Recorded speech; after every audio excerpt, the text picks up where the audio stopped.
Good morning, everybody. My name is Jack Dangermond, and it gives me great pleasure on behalf of all of my colleagues at Esri around the world to welcome you to the 40th Annual Users Conference. This year, it's different. We're not in San Diego, we're not in Palm Springs, we're actually right back home in Redlands. About 200 meters from here, 40 years ago, we had our first Users Conference, but it was only 11 people. So it was definitely something very different. I want to begin by thanking you first for connecting in and being here with us, helping us create this community and of being together, people that are doing GIS around the world. I guess I need to acknowledge that this is a challenging time for you and me, for all of us actually. We have not just one issue, COVID, but we have a kind of multi-challenging aspect of all of our lives today. It definitely is COVID. It's definitely the impacts of COVID on jobs. Our world is talking about the issues of racial disparity, racial inequities, racial need to balance things. Again, get rid of issues like racism, hate, these sort of things that trouble all of us around the world. Listen, on top of those challenges, we have issues of the economy and jobs and your health. And at this very time, we also are living at a time of polarized political activities, not just in our country here, but around the world. And it's difficult for us. But at the same time, we're holding, in the midst of all of that, this meeting with now actually over 80,000 of you connected right now live. These are a special audience of people that are exactly the people that are challenging many of these issues. Many of you are science people, you're data people, you're analytics oriented, you're thinking about solutions. So it's quite an extraordinary time when you really think about it. And I have the great pleasure of hosting you for the next couple of days to go deep on technologies, but also see some of the work that you are doing, which is, from my perspective, totally inspiring. To begin this conference, we put a short video together. We call it GIS in the time of COVID. So I'd like to have our people show this now.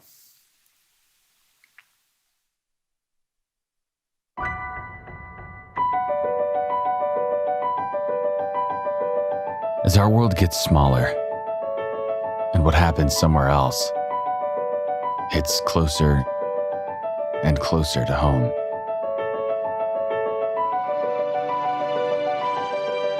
There's so much the world wants to know.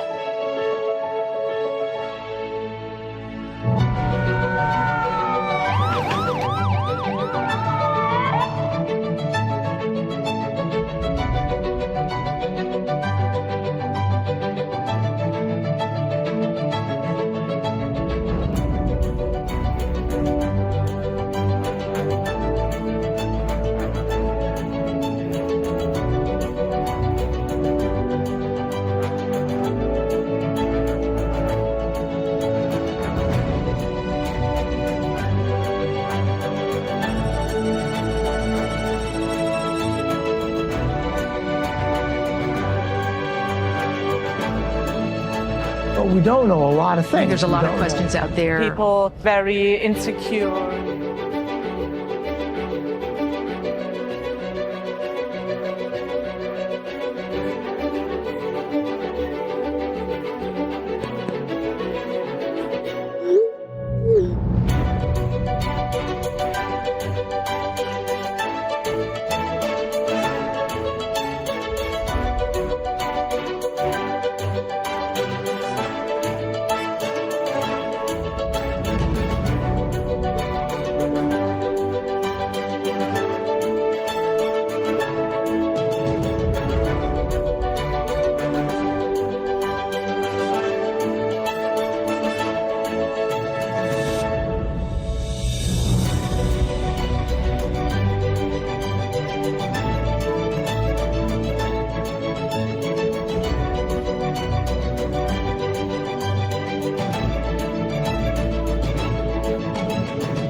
It's not enough to know we're interconnected.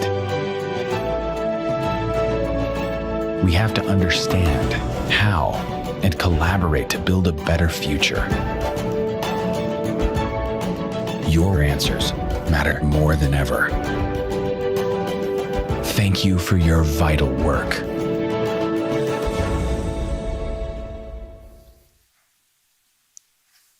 Yes. So beyond simply welcoming you here and thanking you for being here, it's my great pleasure on behalf of the world to thank you for your work. It's just extraordinary and very meaningful to all of us, frankly. The purpose of this meeting is largely the same purpose as we had 40 years ago when there were only 11 of us. And it was to connect and show each other's our work, create some new friends, create a kind of sense of understanding, and get inspired, and also have some fun. Well, this is not San Diego. We can't, have exactly the same experience. But let me just say, we are intending to do all of these things in various ways. And this is our first year of doing virtual, but I think it won't be our last year. And we're going to give it our best, ladies and gentlemen. At the beginning of this meeting, it's also important that you know who you are. First, this 80,000 group of people right now online, which to me is a little bit, how would you say it, intimidating in a way? But then I just begin to think about who you are. And I realize I'm safe, I'm your friend. And you are rich in diversity. You come from virtually every country on the planet, dialed in right now. And you have different backgrounds, different disciplines. You come from different sciences. Some of you are teachers, some of you are planners, some of you are working in government, some of you are working in the private sector, some of you are working in NGOs.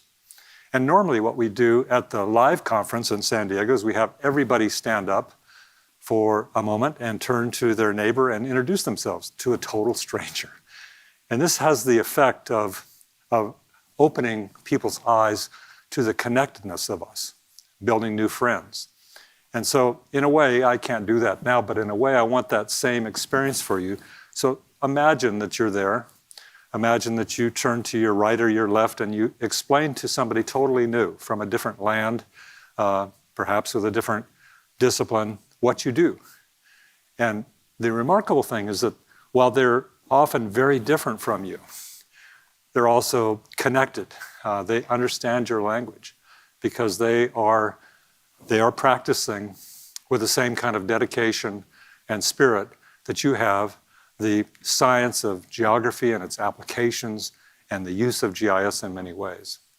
I like to think of you as a global community, and the footprints of amazing work that you are doing, as evidenced in that short video, is, well, it's energizing to me. Every day I wake up, I have the same sense of purpose that I had 50 years ago as a young student starting Esri. And I know somehow that so many of you have had those lights turn on in your life, and it's just like no turning back, because it's such a powerful, important thing that you are doing, and I appreciate it. I get the privilege to go through so much of your work. In the last month, I've looked at thousands and thousands of your maps, and I'd like to share some of those because they give a kind of profile of the important work you're doing. You are working in environmental monitoring and modeling and assessments. For example, the real-time weather example in Japan, or looking at whale tracking off of Alaska. Look at this interesting map in the upper right about Arctic biodiversity. It really opened my eyes to the richness of what's there. Some of you are working on Amazon deforestation, and others are creating new integrated landscape approaches for bringing it all together in a sustainable way. These examples show your work in natural resources, in agriculture and aquaculture. These examples in the center here just fascinate me because I had no idea. Managing honeybee colonies, moving them back and forth for pollination across the United States every year. In the left, we see sustainable forest management planning. And in the upper right, we see your work in creating renewable energy, our future? Well, these are but a few.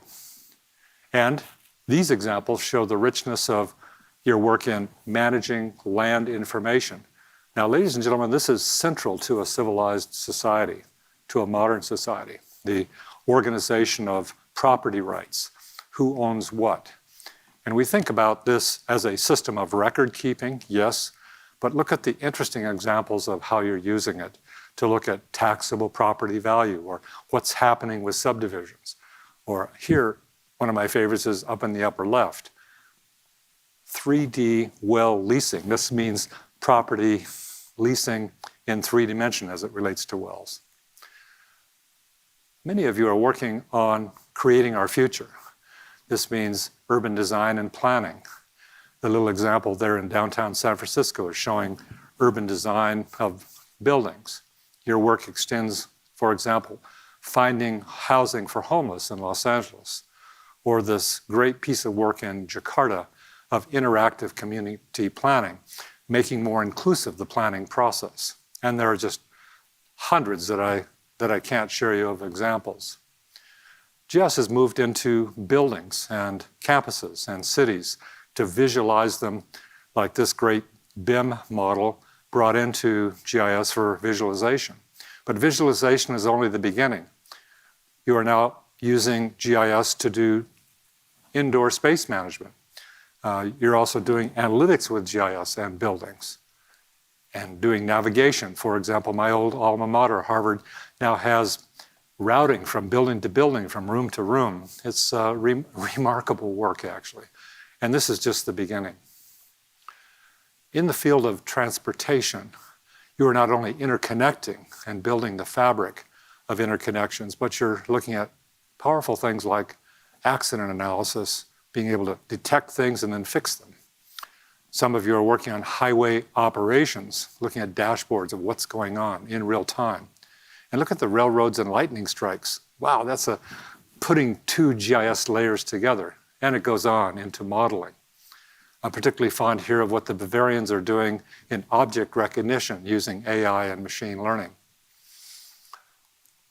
Engineers, public works organizations around the world are using it for asset management and also in operations, being able to track vehicles and be more efficient about it. But here I'm attracted to the green one, that shows infrastructure planning, targeting where money should be spent on a rational, science-based method next. This is also extensively used in water and wastewater management. You're working in dashboards showing water consumption spatially and water quality spatially, and what areas need water main breaks, managing your field people, and doing lots of analytics, actually. Utilities of all types, electricity and gas, are now supporting a complete life cycle of designing using powerful network design tools for fiber, for example, and then management, and then planning for the future. But I'm attracted on this set of slides to the green one, which shows network availability. And I suspect for many of you, this will ring bells because network access to the internet, in these times particularly where kids have to stay home, can define the digital divide. So very powerful work here. In the field of public safety, you are making communities safer. You are responding to emergencies, not only statewide, for example, in Arizona, but look at the work with NextGen 911. Our partners here of Rapid SOS and Geocom have come together and they intend to put in NextGen 911 systems across the whole country. But also in crime analysis, in fire analysis, in emergencies of all type. You are not only looking at the data, but also increasingly using GIS to link citizens for citizen reporting, a more inclusive strategy for public safety. We face, you and I, disasters happening around the world. Some of it is caused by climate, others just naturally occurring. Right now, this week in Japan, monsoons, flooding, are resulting in depths of water, enormous flooding, like 10 meters thick, deep. It's amazing, actually. Well, your work is responding. It's responding to typhoons and earthquakes and fires. Look at the map of the Amazon, the fires that were damaging and wiping out landscapes last fall. Remote sensing is enriching GIS in multiple ways.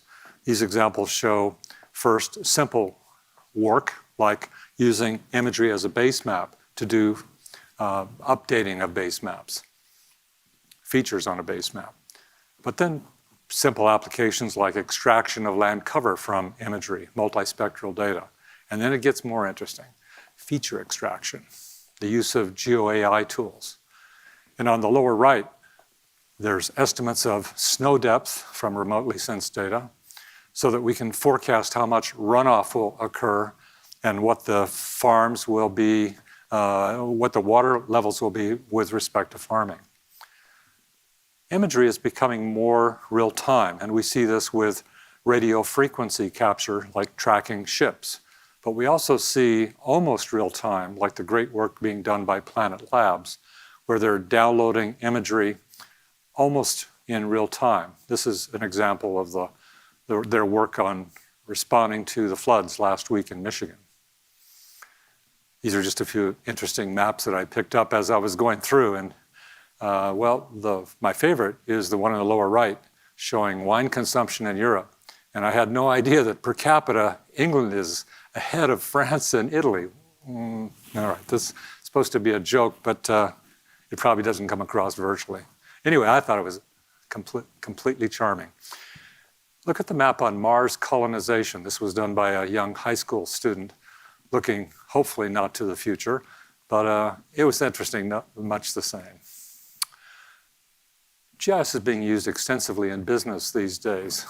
Businesses are waking up to the power of it, not only to do site selection, the best location of distribution centers, but also real estate. And look at the one in the lower left. This is a set of public-private relationships where governments are looking to where to target loans and grants in these difficult times to small businesses that are vulnerable.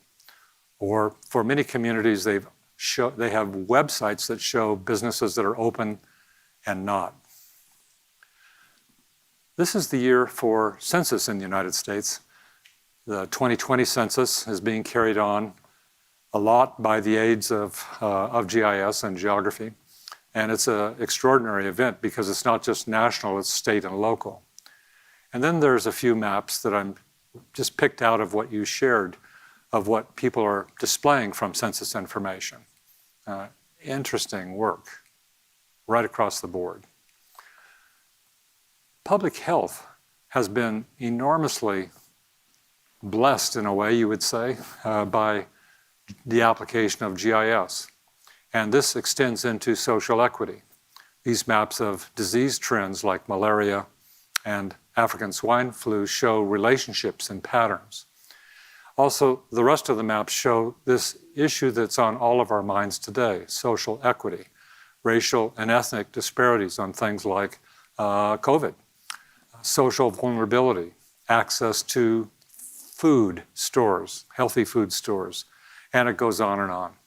GIS is not just about making interesting maps, it's being used for analytics that help people really not only understand, but make important decisions. This is the time of COVID, and we have seen your work show up in thousands and thousands of dashboards around the world, in poor countries and rich countries. Some of them are focused, like executive decision support, shown there in Baton Rouge. And others are open for the public to see what's going on. Hospital admissions, patient status, cases, deaths. And these maps in the lower right are showing operations work of dashboards, like what's the potential impact of COVID on operations for the US Army Corps of Engineers, or firefighters that are impacted, and it goes on. This is not just dashboards. Your work goes much deeper in creating responses. The work in Tacoma is about looking at forecasting case demand and assessing it against hospital resources, getting right down to the details of IUC beds and people that are available. Or looking at social distancing in London, walking on the streets.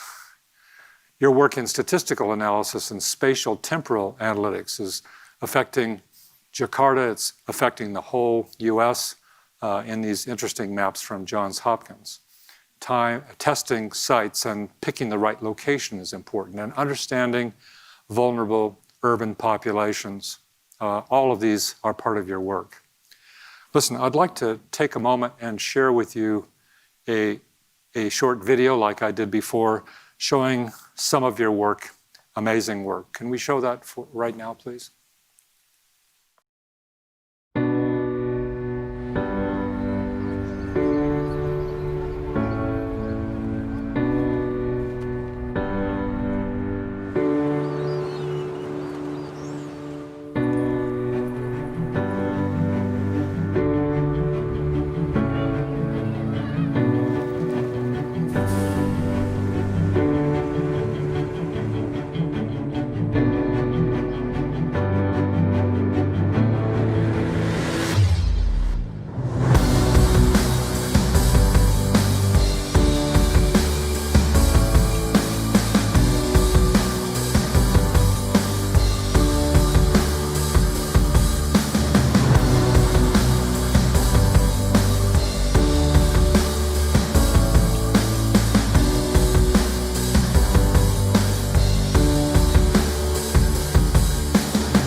That's great.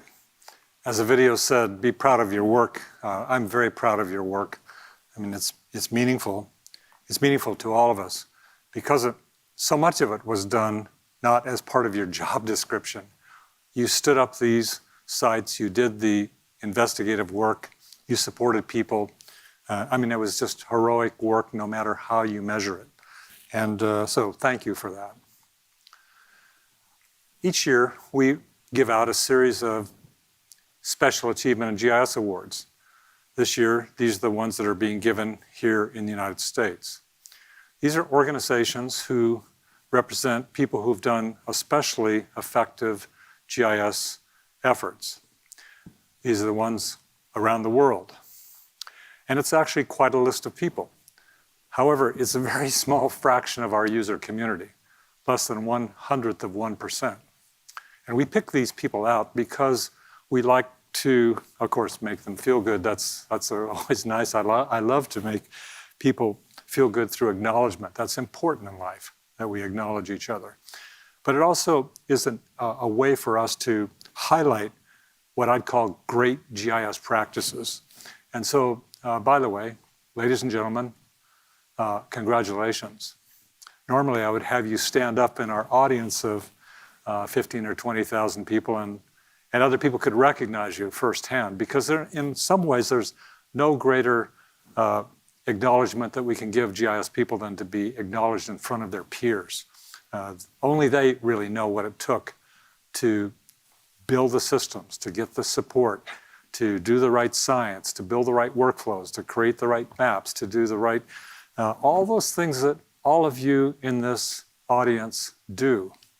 So it's my great pleasure to acknowledge you and say congratulations, but I also want to encourage you to share your work. And normally we would be sharing all week, but now we won't. So please look for these people to publish their work, present it at conferences, and hopefully next year we'll be back together and we can do it once again. Each year we pick a few people for very special awards. This year, the Making a Difference Award is going to Johns Hopkins University, the Center for System Science and Engineering, for their amazing work.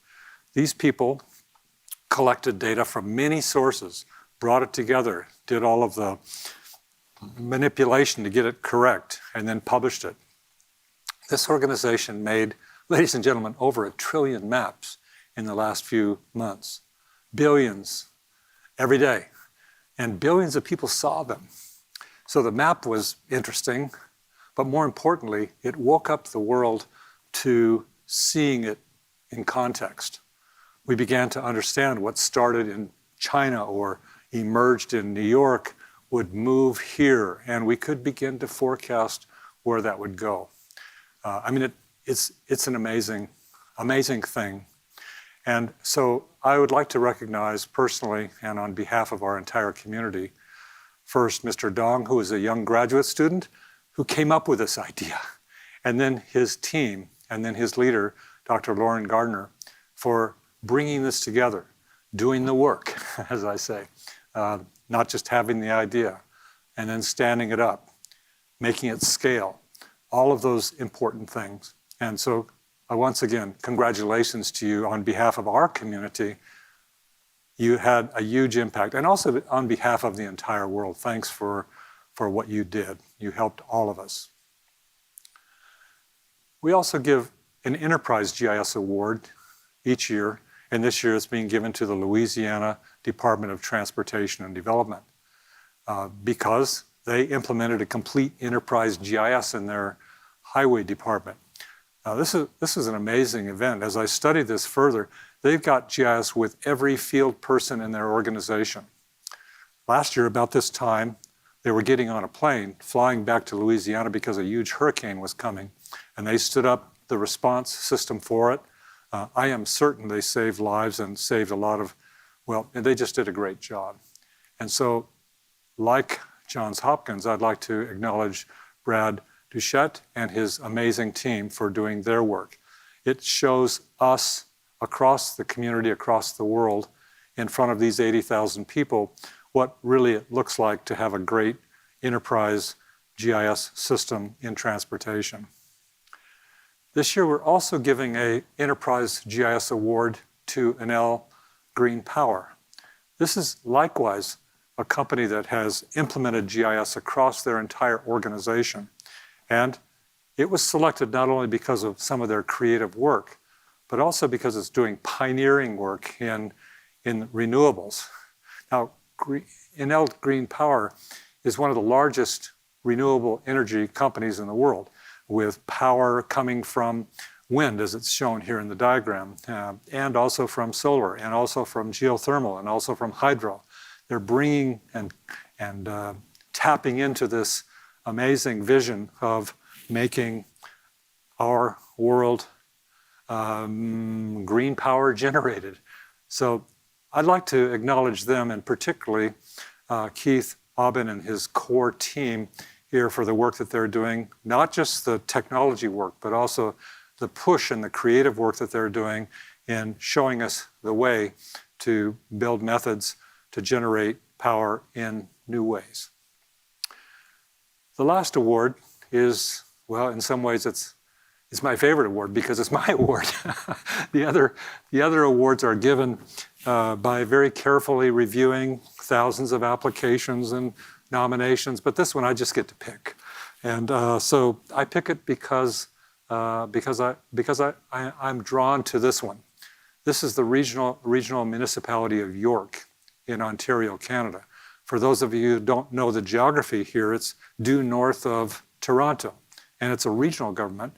But we are giving this award because this organization built one of the first pioneering shared infrastructure systems for GIS. It's really geospatial infrastructure at its best.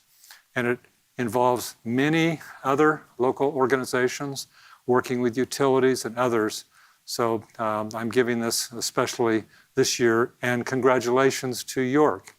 And I think we have John Howling, who runs this organization, coming in from York right now. So John? Thank you, Jack. What a wonderful acknowledgement of our incredibly talented team. Together, working with our partners, we are connecting our world here in York Region.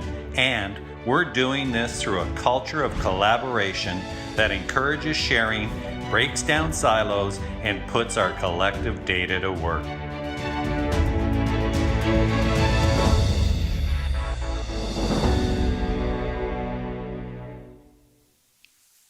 Well, thank you, John. That wasn't exactly live that they came in. He made that video and asked that we would share it. But again, I would like to invite you to connect with John and his team, amazing team actually, because they're pioneering not just new technical ways of implementing infrastructure, but also the social stuff, the institutional stuff, building the right partnerships for sharing. And it's really working. So I invite you to go up there next time you're in the region of Toronto.